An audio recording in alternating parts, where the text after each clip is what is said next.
to part 2 of the image manipulation project. You're going to learn how to square an image for this project so that it looks good in your PowerPoint presentation. You're then going to do a really fun image manipulation in Photoshop, and you will then add those before and after photos to your portfolio. Make sure that you have the image portfolio folder on your desktop. You should also have some images in that folder.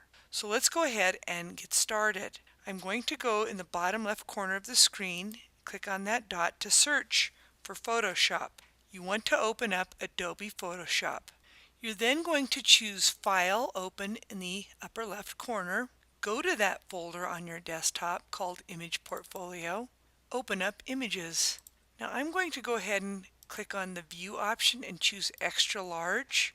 And you're going to actually pick an image and use a tool that allows you to remove objects. So I'm going to go ahead and click on this image with the boy. Now you really want to square this immediately before you do anything. Let me show you why you want to square this. I went ahead and opened up the image portfolio, and this is where you're going to put before and after images. So if I click on that auto shape and I go to the format in the upper corner and I choose the paint bucket and then I choose the picture, I go to that folder on my desktop and I locate that image of the boy. You can see that the image is totally distorted.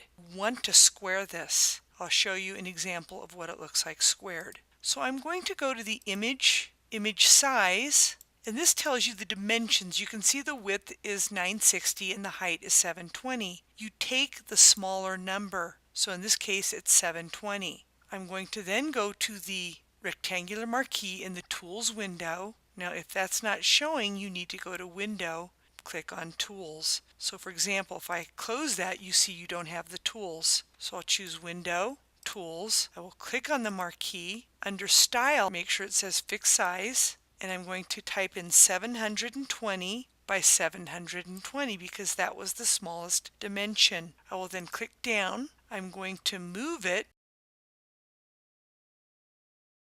So as you can see that marquee, now when I choose Image Crop, it is now a square. I'm now going to choose File, Save As. I'm going to call it Boy1. Do make sure the Save As type is a JPEG. It should say JPEG and inside is the .jpg. I will now click Save and then I'll click OK. It should be in that folder. Now let me show you what that looks like, the difference. If I take the image that I just squared, and that's called Boy1, you can see the difference in quality. I'm going to go ahead and replace the bad image with the good one, the one that is a square, by going to the paint bucket picture. I'm going to that folder. I'm now going to click Save or Control S. I'm now going to make some changes so that I can add it to the after box. I'm going to use a tool. If you click over here in the Tools window, it's called the Spot Healing Brush. If it's not showing, you need to click down on it to get the other tools. But the one you want for now is called the Spot Healing Brush.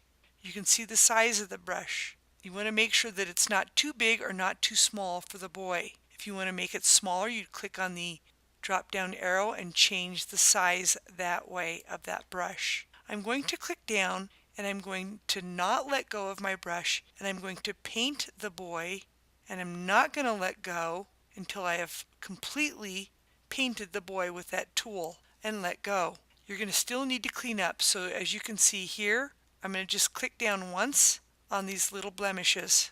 Now I'm going to come down here and I'm going to play around with it because it doesn't look right. If you make a mistake, as you can see it's pretty smudgy, do Control Z. But this is where the boy is. I don't know if you can see. He's all the way down with his shadow. So you might just play around with it till it looks natural. Now notice I'm making a lot of mistakes. That's looking awful. So if I do Control Z, it will only undo it one time. So to undo it more than once, you click on the Control Alt Z several times. So I'm just going to keep playing with it till it looks natural. As you can see, that looks really terrible.